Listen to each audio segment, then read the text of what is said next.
Пайгамбар саллаллаху алейхи вассалам, ey намаз окугула, ач көз болбогула. Намаз окугула, текебер болбогула. Намаз окугула, көрө албас болбогула. Намаз окугула, өзүңөрдү тарбиялагыла. Намаз окугула, өзүңөрдөн башка душманыңар жок. Намаз окугула, силердин чоң душманыңар шайтан.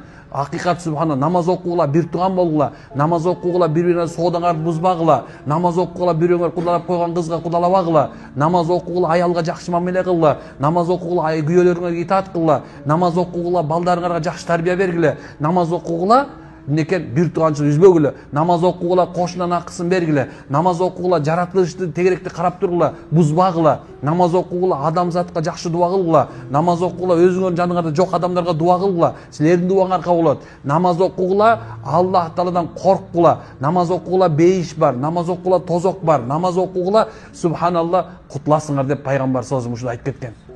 Намаздын аркасында жалаң гана жакшы нерселер бар. Намаздын аркасында жалаң гана жакшы нерсе бар. Мүмкүн эмес субхана жаман нерсе болсун. Мусулмандын денесинен дагы, тилинен дагы, колунан да башка мусулманга эч качан зыян жетпеш керек. Такыр жетпеш керек, субханалла. Эгер сага бирөө тараптан сага жаманчылык жеткен болсо, аны кечириш керек. Мына биздин формула ушундай. Жаманчылык кылып алган болсоңор дейт, ошол заман анын аркасынан бир жакшылык кылгыла дейт. Жаманчылыгыңарды жууп кетсин дейт Аллах.